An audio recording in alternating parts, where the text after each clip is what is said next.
Yes, we are fully aware that the Pac-12 is dead and gone. That's okay, because we are about the historical as well here at the Voice of College Football. Appreciate you stopping by.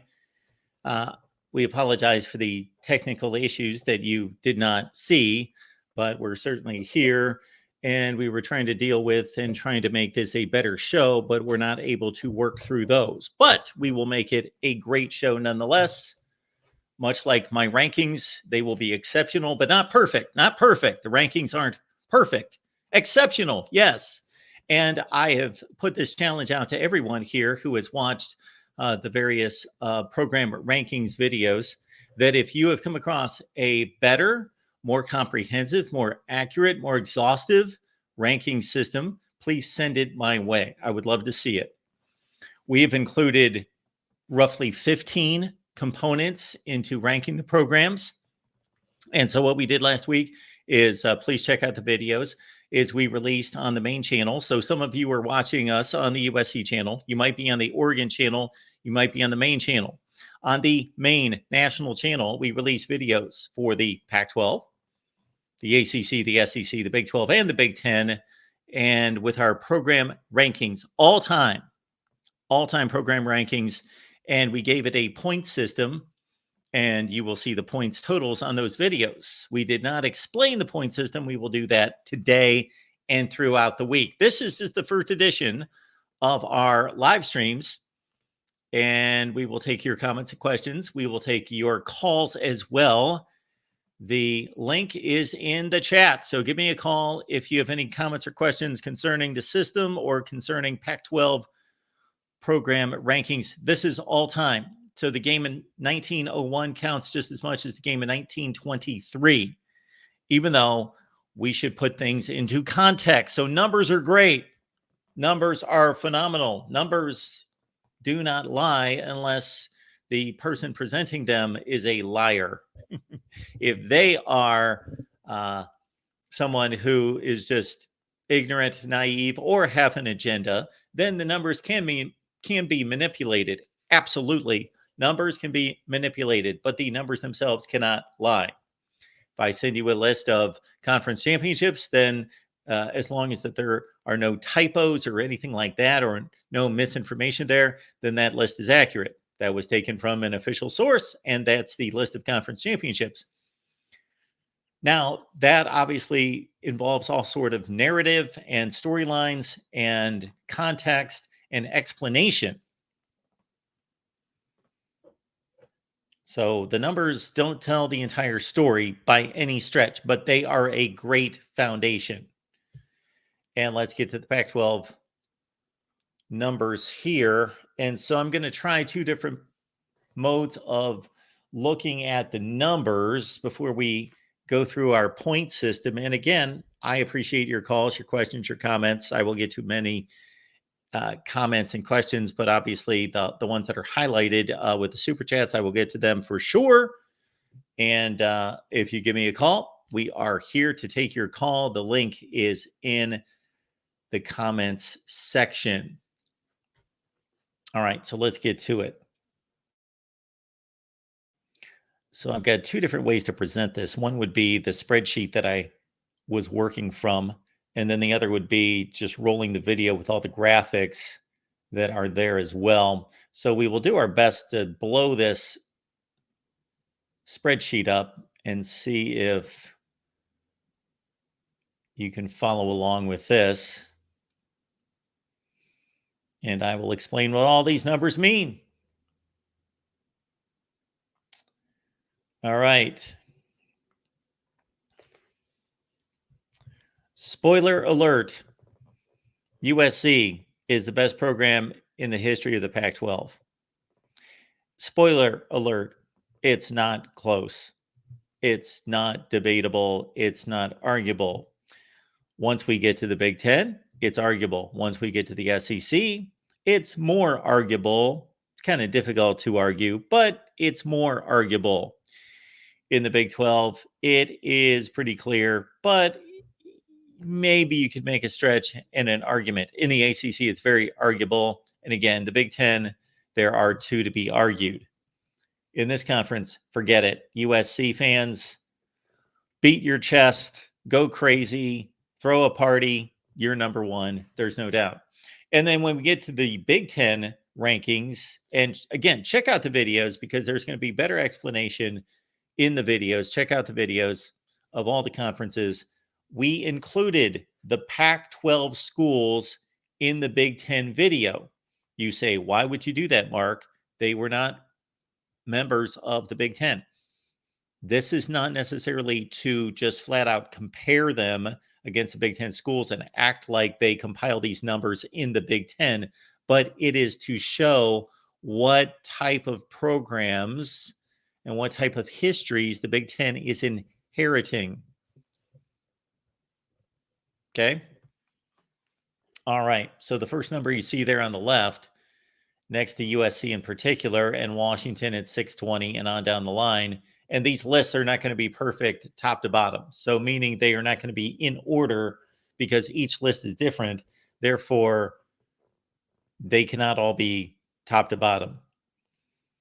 So that's what kind of threw me off in a sense and does every year when I cut the videos because I'm trying to talk and sort through in my head and visually these lists to go from top to bottom. So we do go from top to bottom on the first list because that's the way I organized it, because I believe that the most important aspect of all of this is winning football games. So your winning percentage, not just how many games did you win, but your winning percentage, because these teams started playing football at different times. So the winning percentage is first and foremost in my mind. And then again, there's context. So USC's got the best winning percentage in the history of the Pac-12 at 695. That is not a conference winning percentage. That's an all-time program winning percentage of all games. It would be interesting to get into the conference winning percentage. So that is something that we could add in the future if those numbers are readily available. That would be good to get into that percentage. I'm actually going to jot that down because I've thought of that in the past, and that could be something we could add next season. All right, Washington's at 620. Those are the only two schools in the conference with over 60% winning percentages all time. Arizona State, you have to understand that the caveat there is that Arizona State was not part of the conference prior to 1978. So the last 45 seasons, yes, their numbers are in line with and can be directly comparable to the rest of the teams. But for Arizona State and Arizona, they were not members of the conference prior to 1978. Therefore, it was easier for them to compile wins and winning percentage prior to 1978. Utah, same thing. And for Utah, their winning percentage is bolstered even more than Arizona State and Arizona because they were playing group of five football all the way up until 2012. So the Utah winning percentage, for example, again, here are the numbers, but to put it into context, I would consider UCLA, Oregon, Stanford, those three in particular, to have better all-time programs than Utah. Their winning percentage is not as good, but they were playing big-time college football for all these generations. Utah was not. So there you also see that just about everyone in the Power Five has a plus 50% winning percentage. Well, how can that be? Because it only makes sense if we looked at the NFL, the NBA, Major League Baseball, and their all-time winning percentages, there would roughly be half over 50% and half under 50% because it only makes sense. Everybody wins each game and loses each game. The difference here is, of course, group of five and FCS games. So the Power Five beats up on the group of five at plus 85% of the time and beats up on FCS teams plus 95% of the time. Therefore, even bad programs in the Power Five have been able to boost their records, inflate their records by playing group of five and FCS teams and bolstering their all-time records that way. So there are far less teams with under 50% winning percentages. And in the Pac-12, that's simply just Washington State and Oregon State out of the 12. So 10 teams well above 50%. Cal would be the worst at 547. And Washington State and Oregon State, two of the worst programs in the history of college football. Sorry, Oregon State, Beaver, and Wazoo fans, two of the worst programs in the history of college football, but there they are. The next number you see next to USC, 1390, and on down the road, that is a point system total that I'll get to in just a second. So the number next to that, 851 for USC and 418 for Washington. And UCLA is actually number 2 in the Pac-12 at 498. That is an AP poll points total. So there's a point system in the AP poll. Now, if you watch me on a regular basis, you know I am highly critical of the AP poll. But those are specific polls. Those are specific rankings for those particular weeks and maybe at the end of the season. So, for example, this comes to mind. Minnesota just recently finished 9-4 back-to-back seasons. 9-4 as a Big Ten team. And based on their resume, their credentials, the wins and losses, and the point differential, all of that, Minnesota had just as good a resume as some of the teams in the top 25, but they were not ranked at the end of the year, despite being 9-4 as a Big Ten team. Now, their AP polls points for those two seasons, 0. They could have been 0-12 both years, and it would have been 0. So we're putting Minnesota at 9-4, 9-4 on the same plane as a team that went 0-12, 0-12. Well, that's not fair. That's not accurate. So this is not a perfect, infallible system. So there are flaws in the AP poll for sure. But over the course of 1936 to 2023, that's 87 years of football. These are pretty valid. If you finish number 5 in the country, you're probably roughly the number 5, 5th best team in the country.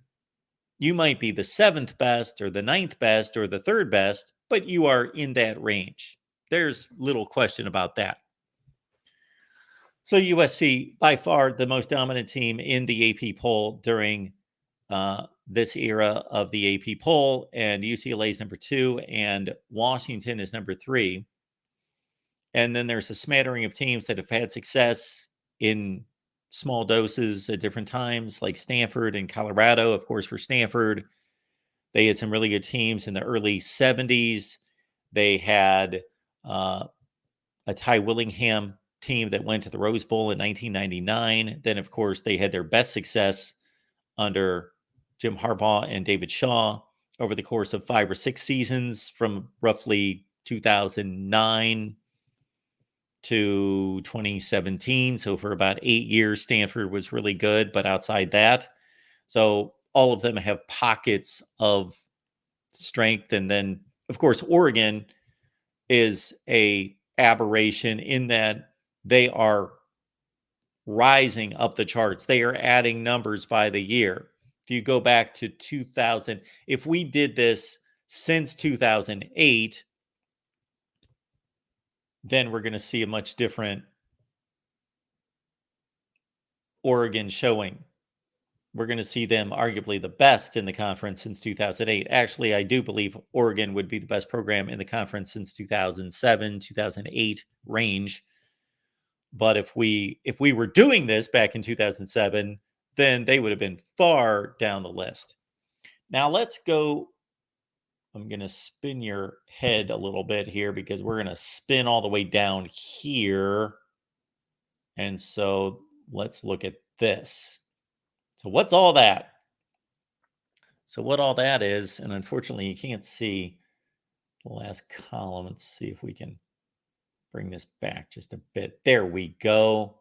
So what is all that business? Okay. What that is if you go to the USC column, first and foremost, the record right next to their name. That is their record since 1970. So USC all time has a 695 winning percentage. Whatever that winning percentage is at 461, 194, and 12 ties. And I explain all that and post the winning percentage. It's in the video. So please check out the Pac-12 video. It's over on the main channel. And as soon as we get done with this live stream, I will post the links to all the different videos that you can track those. So again, I see that the winning percentage is not reflected there, but believe me, we posted in the video. So USC is clearly number one since 1970. And then Washington, Arizona State, again, theirs is a bit compromised since they did not play in the Pac until 1978. UCLA's there, Oregon's there. And then the next column is since 2001, the 21st century. So that's a heck of a race between USC and Oregon. If you look at that, you've got Oregon at 209 wins. Let's see if we can do this. Can we do let's do a little drop here.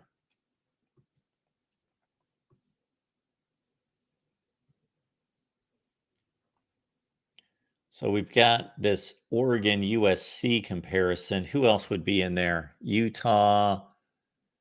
Let's jump Utah up here.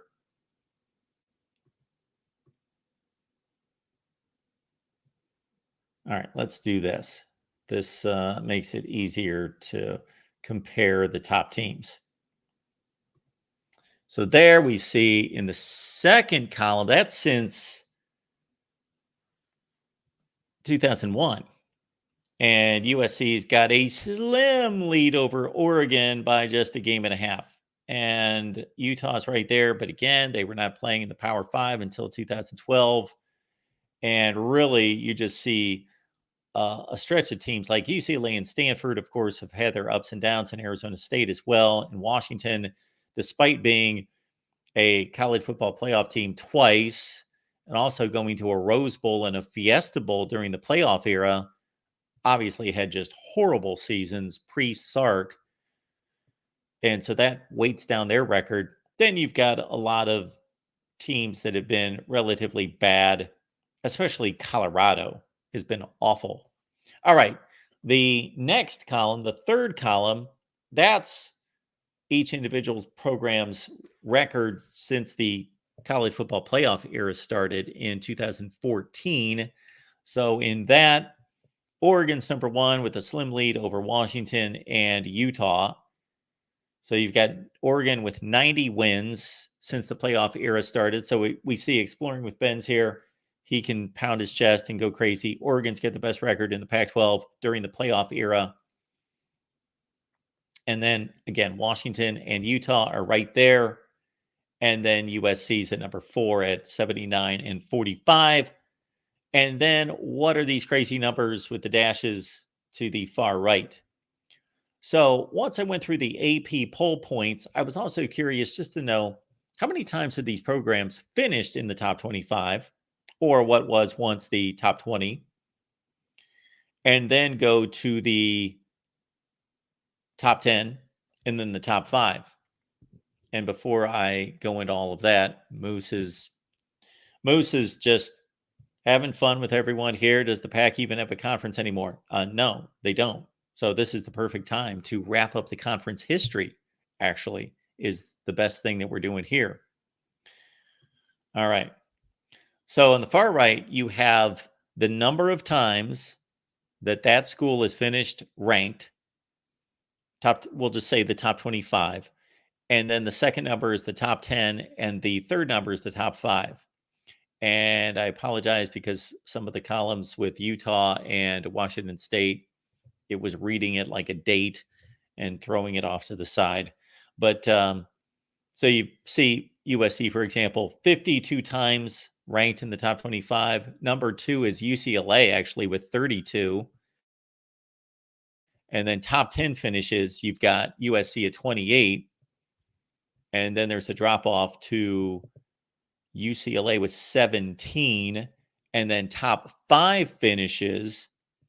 You've got Utah with 2002 top 5 finishes. No, they've got 2. USC with 19 and UCLA with 8. Washington 7, Oregon 6. That's finishes in the top 5 in the country. And looking for your comments and questions. Don't see anything there. All right, so let's keep going. So we'll back down to here. And again, I apologize. We've got no headings on these. I should have put those. I should have, because I've got all of college football here. So I've got a list of headings at the top, but I should have interspersed them. I'll do that for the next show. We've got the ACC show coming up at 6 Eastern. You can catch that here on the national channel, Miami, Clemson, or Florida State. All right, so let's see what happened to, I had a column here. Let's add this up real quick. So actually, these are bowl wins. 35, 17, 20, 17.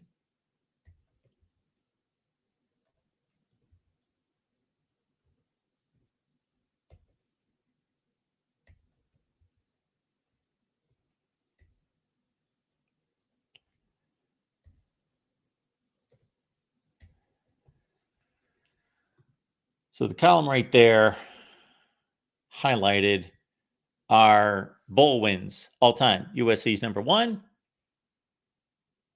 Washington's number 2, and then we've got a tie between Oregon and Utah and UCLA with 17 bowl victories. So those are bowl wins right there. And then over here we've got major bowl wins. And look at this route. Look at that. Nobody in the Pac-12 has more than 9 major bowl wins. Nobody is in double digits except Southern Cal, 27. Then it goes to Washington, 9, UCLA, Stanford, 8. Arizona has yet to ever win a major bowl game. They played in the Fiesta Bowl about 10 years ago against Boise State, 2014. They got annihilated. And that, I believe, is their only major bowl appearance. So USC wins this one easily with 27 major bowl wins. Now we get to, what's that there? That is, dun, dun, dun, dun, dun, dun, dun. Oh, okay. Points, bowls, dun, dun, dun. Okay. Conference championships.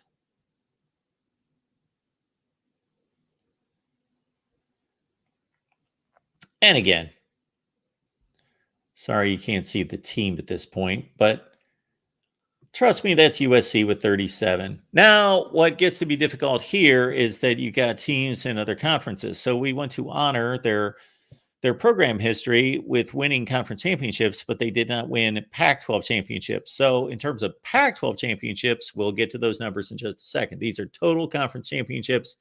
And again, you've got USC with 37, and then the 28 and 26 numbers are Utah and Colorado. But those are not in the Pac-12. Colorado, 0 in the Pac-12. Utah with 2 in the Pac-12. All right. This is when all the teams joined the conference. So for some reason, a couple people picked on me for this, and I think that this is very reasonable and makes total sense that you have to put some kind of context in how long these teams have been in the conference. It's kind of difficult for Utah to have as many conference championships as USC. They've been in the conference since 2011. So it's kind of difficult. 13 years. So let's put into context how long these schools have been in the conference. So there were basically 3 different waves. There was the original wave The Pac-12 started or the Pac Conference started, whatever they called it at the time, in 1915. So you see all those teams that joined in 1915.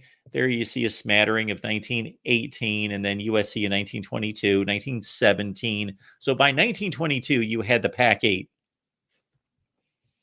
And then we skip forward to 1978 with Arizona State. They're added in 78, and then Colorado and Utah in 2011. So this next column, you've got the number of conference championships in the Pac-12 versus the number of years in which they participated in the Pac-12.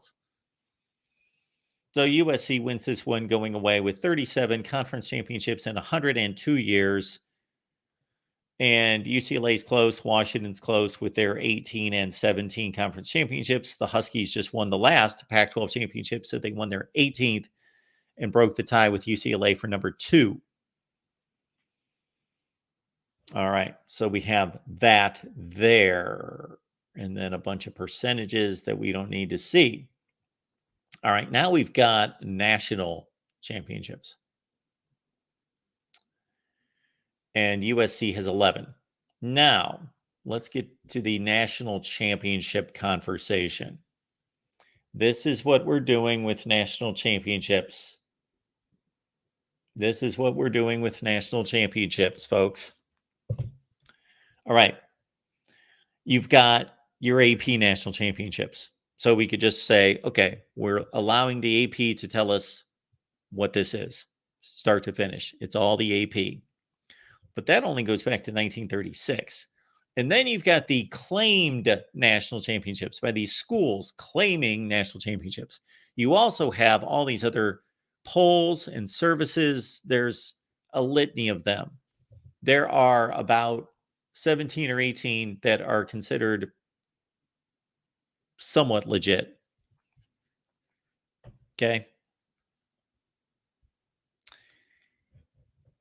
The way we're going to do it eventually is have our own national championship list here at the Voice of College Football. So if you were around last off season, we made it all the way back to 1970, and we reviewed every year and justified national championships. We either validated them or we invalidated them, or we added to them. In most cases, we added other teams that had a claim to the national championships.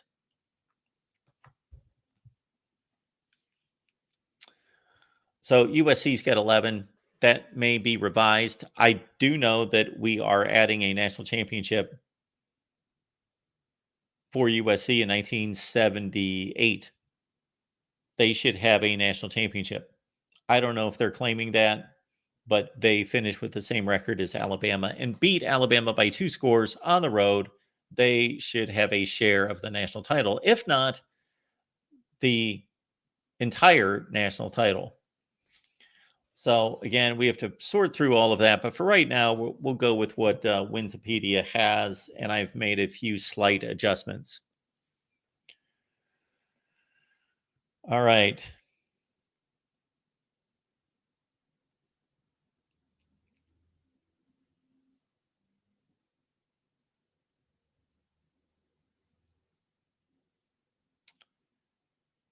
All right. Yes, Ralph, I do recall that Fiesta Bowl in 1993 with, so I'm just talking off the top of my head, but yeah, so Arizona's got that other Fiesta Bowl win. Now, in terms of Arizona and that being a Fiesta Bowl, that 1979 Fiesta Bowl. See, this is where the major bowls become a little tricky, because was the Fiesta Bowl a major bowl as soon as it started? No. Was the Cotton Bowl a major bowl for about a 10 or 15 year stretch in the 90s and 2000s when the Southwest Conference folded? No. So that we will make judgment calls on. All right, this list right here are NFL draft selections. And again, can we see a team? No, we can't. So that's probably too small for anyone to read. So trust me, that's USC with more NFL draft selections than anybody outside of Notre Dame. So USC is number 1 by far. And again, it's a UCLA Washington fight for number 2. And then everybody else. Colorado does pretty well in the NFL draft. So forget those other numbers. We will explain those later. And then we've got USC with 86 number 1 picks. That's number 2 all time. So that's the far left number. And then you see the team on the far right. And in terms of first round picks, it's still surprising that Oregon's that far behind. Again, USC at 86. And really, with Oregon's run that they've made here in the last 15 years, they haven't really had that many high draft picks. Regardless, UCLA is number 2 at 37. And there you see Washington, you see Arizona State, Stanford, Colorado, all bunched up in there. Cal is actually number 3 in the conference. Cal's had a strong history of producing NFL players despite bad records. So that's that number. Forget the next number. And then if you're looking at the far left, number 84 for USC, those are consensus All-Americans. Consensus All-Americans. USC with a huge lead. UCLA is number 2 in the conference, and they've got half as many, 42 to USC's 84. And then Stanford and Colorado are pretty respectable, and Cal as well, all over 30 consensus All-Americans. Oregon only has 11.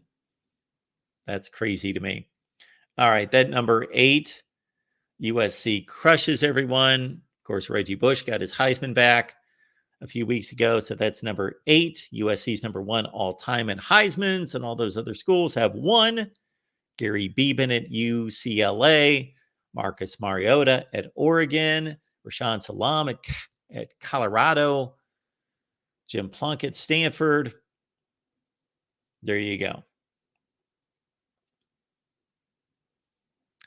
And then we've got that last number, the row to the left there that says USC 9.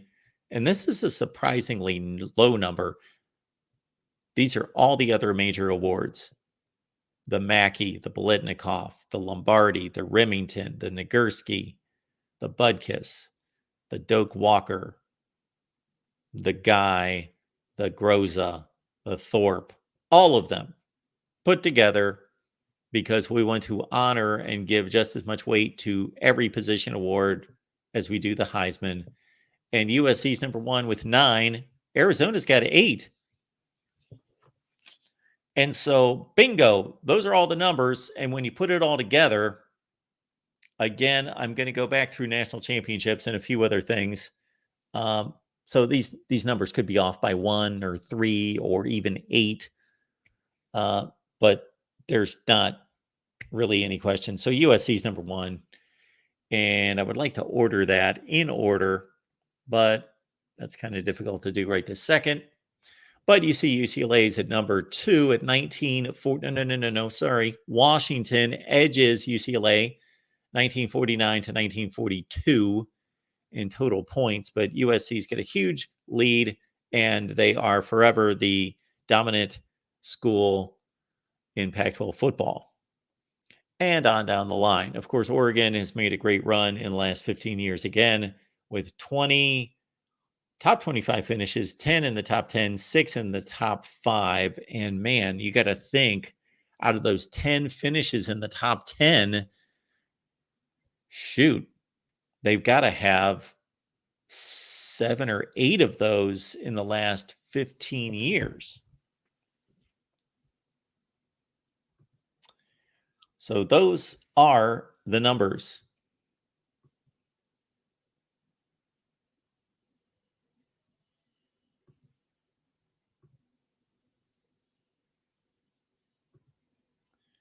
And just to kind of confirm what we're doing and so forth, I'm going to let the video from the Pac-12 roll, and you'll see lists that are going to be a little bit easier to follow. You're going to see lists of the various categories.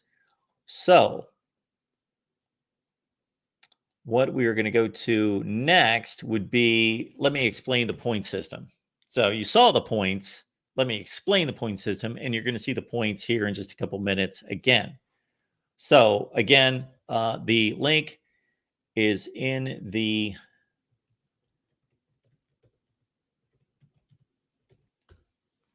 comment section. If you've got something to talk about concerning this specific list, then please go with it. Ralph, thank you for going through my numbers or by my numbers. I appreciate that. And again, this is just like I explained at the end of the Big Ten video, but still people went crazy. And we had a certain team at number 1, certain team at number 2, certain team at number 3. And I got a lot of hate mail about that, but I clearly stated on there, that doesn't mean that the team that finished number 1 is definitely the greatest program in the history of this conference, and the team that finished number 2. Now, in this instance, it's pretty clear. USC was number 1 in every category. So understand that even though we showed you post 1970, 21st century, and playoff era numbers, I did not include that in the point system. So there is no recency bias at all with these. I just showed those to show everyone, but those are not included in the point system. Those are just there. And those AP rankings of top 25, top 10, top 5, they're basically assumed, and they are factored into the AP poll points. So those are not tabulated either. I just wanted to show that. So it's, to me, it's an easier way to get a grasp on it than just saying USC's got 851 AP poll points. Well, it's easier to grasp when you see that they finished in the top 25 52 times and 28 times in the top 10. So that is the deal there. So in terms of the point system, and I should have built a graphic is what I should have done, but we will explain it. And we're going to do this a bunch of other times. We're coming back at 6 p.m. Eastern time to do the ACC. We're doing the SEC on Tuesday. We're doing the Big 12 on Wednesday, the Big 10 on Thursday, and then we're doing a national rankings with everybody put together on Friday. So you'll see these numbers again and again. We're going to go through national championships at some point when I find some time this week that I'm not putting together furniture. And we're going to revise the national championship statistics, which, again, is this going to move the needle at all? Not really. But we want to be accurate. So if you see any issues like Ralph with the Fiesta Bowl, certainly point those out to me, because those are helpful, because I'm a one-man database and I'm pulling from Wikipedia and from other sources. So it's not like I'm counting everything from the beginning of college football history. I'm, of course, going through sources and then pulling those and then reviewing them. So the point system goes like this. So I took winning percentage just as being a point system unto itself. So if you've got a 700 winning percentage, you got 700 points. If you've got a 556 winning percentage, you got 556 points. I thought, okay, this is a great baseline, winning percentage. Okay. Then I took the poll points and simply made those a point system unto itself as well, and added those, just the number of poll points. I actually doubled the win percentage, because again, the poll points do not take into account teams that finished outside the top 25 that had argument to be in the top 25.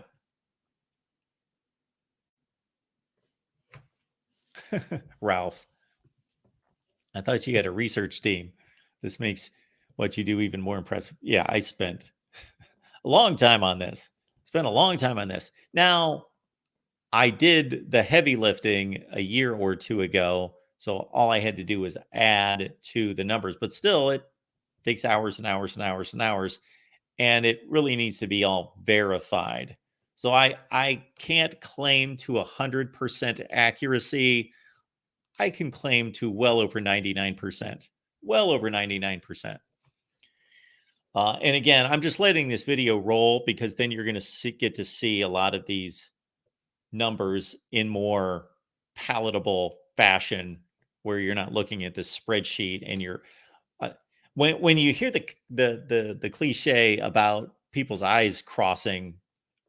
I was experiencing that going through all this last week. Like, I'd be sitting in bed and you stare at a spreadsheet for that long and you're like, oh, and then you every so often, this didn't happen too many times, but a couple times I messed up. Like, I'm adding the wrong numbers in the wrong column.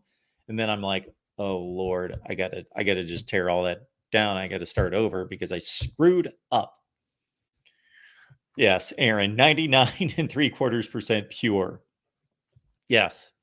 It's like at ESPN, we came up with a tabulation of operator accuracy, and it needed to be 6.9. Somebody came up with, we had some guy who was a lunatic, but he came up with 6.9s, I believe. 0.999999 needed to be the accuracy rate on operations. But you're looking at all-time winning percentage. And if for no other reason, thank you that there are no more ties in college football, because I got to get the I got to get the calculator out anyway, but I got to keep it in my mind as I'm going from screen to screen. Okay, they had 12 ties, so that counts 6 wins and 6 losses. So I got to add those to the wins and losses, and yeah. Ferris thinks it's amazing that there are so many ties in college football. I was actually surprised that there weren't more, because growing up, I remember ties all over the place. It seemed like everybody had 1 or 2 ties every year. I was surprised that there were, like, look at this. So if we go back,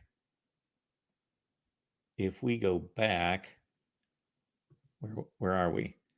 Well, so USC's been playing football for what? 120 years. They got 54 ties. And we've not had ties for the last roughly 25 years, 27 years. Yeah, I'm guessing that most of those ties occurred early.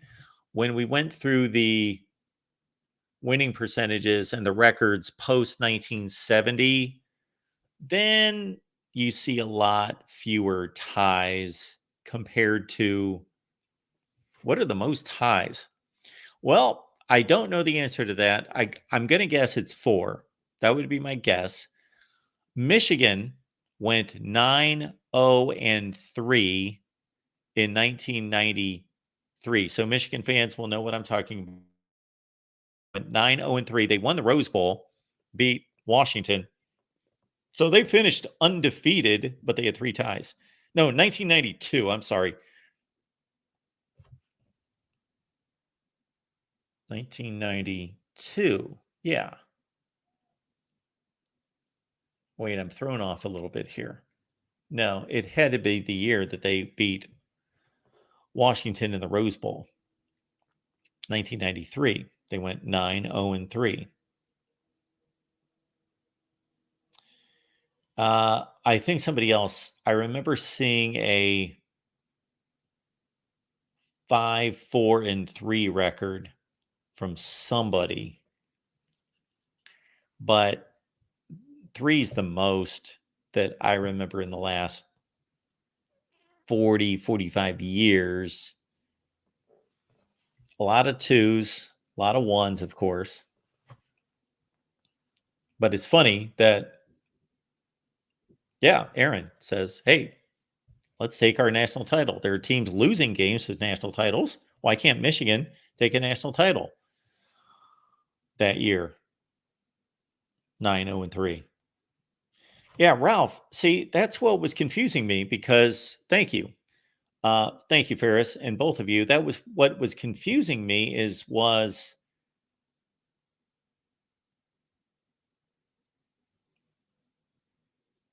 okay. Okay.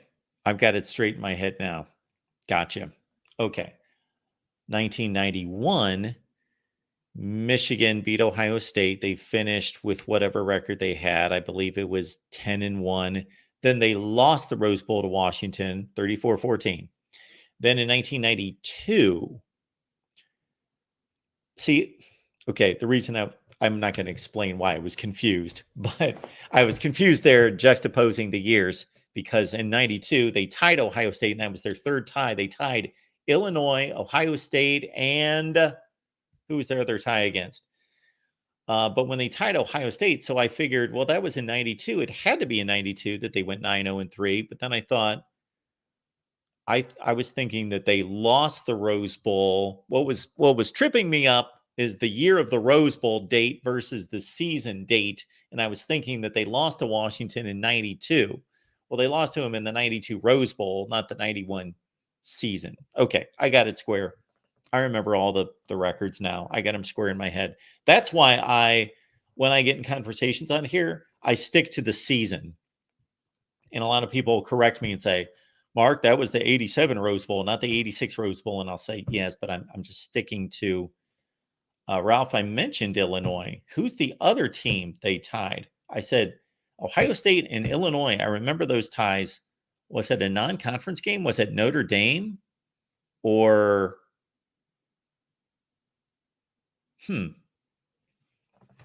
Anyway, Iowa? Yeah. Yeah. Notre Dame. Yes. Okay. Notre Dame, Illinois, Ohio State. Thank you. But that's why I many times refer to bowl games that are technically the 1999 Rose Bowl. I refer to it as the 98 Rose Bowl just because I have to keep it in my head, the seasons. Like the 98 Rose Bowl is UCLA, Wisconsin to me, but they actually played on New Year's Day in 99. I think it was 34-14, but that's what yes. Oh, well, I think we're off by a point, but you might be right. I might be wrong on the 91 game. I think it was 34-14. So I hate to mess up your synergy there, but I think it was 34-14. Let's not jip Michigan a point there. All right. So again, back to the point system. So double the winning percentage in points. And then the AP poll points, those are just 1 point per. And then the bowl games, this is what I did. Bowl wins, I just added as 1 point per. Major bowl wins, I doubled. Did I double or triple? Major bowl wins, I doubled. Maybe I should do more than that. Anyway, major bowl wins, I doubled. And then our next category, in terms of points, conference championships, I tripled. So if you had 10 conference championships, you got 30 points. 30 conference championships, you got 90 points. And then I took the conference winning percentage, the championship winning percentage in the conference, and I included that as well. So if you finished, in USC's case, they won 36% of the conference championship, so they got 36 points. Washington only won like 16%, so they got 16 points. Maybe I should double those. National championships were 5 points each. USC's got 11 national championships. They get 55 points. Now, I got a complaint from someone who doesn't know the point system, so I understand the complaint. Got a complaint from somebody concerning the point system that They thought the individual awards and the individual All-Americans and the draft picks and all that was given too much weight. Well, they didn't know the point system. So they spoke too soon. So think about it this way. A national championship is worth 5 points. I am taking draft picks, award winners, Heismans, All-Americans, all that. And for each one, it's a half point. So a national championship is worth 10 times what any of those things are worth. If you have a number one pick in the NFL draft and you have a national championship, the national championship is worth 10 times more than the individual accomplishment. So again, this is not a science. Yes, Ralph. So that's totally understandable, Ralph. I get when I'm going through, okay, so-and-so's got this many consensus All-Americans and they've got this many Heisman Trophy winners and award winners and draft picks, that you would say, well, how much should that really count versus winning games and conference championships and major bowl games and national championships? Well, it shouldn't much. But if you take those numbers and you reduce them considerably, I think that again, this is just my perspective. This is one man's system that you just apply it in a small way. So all those draft picks get cut into half. So with USC, 531 draft picks, that's 266 points. And no, I'm not having them down to 265.5. Just, I round them off, 266.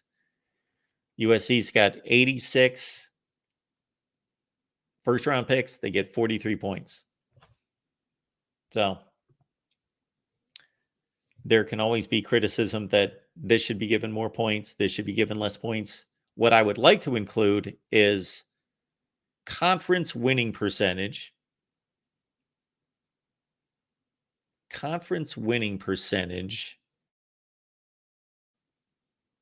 and conference winning percentage, strength of schedule. That would be a nightmare to calculate. So I'm not doing that. But if I could find something that has that calculated, that would be phenomenal.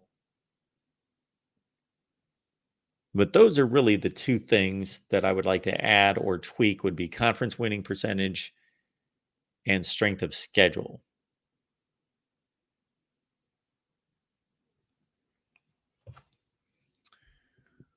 All right. Looks like Aaron's calling me an idiot, so we're not going to go to that comment. All right. I do appreciate everyone being here at the Voice of College Football. Hopefully we will have better turnouts when we go to conferences that people care about. So we've got the ACC coming up tonight at 6 p.m. Eastern time. And again, your comments and questions are welcome. So I don't see any comments or questions per se.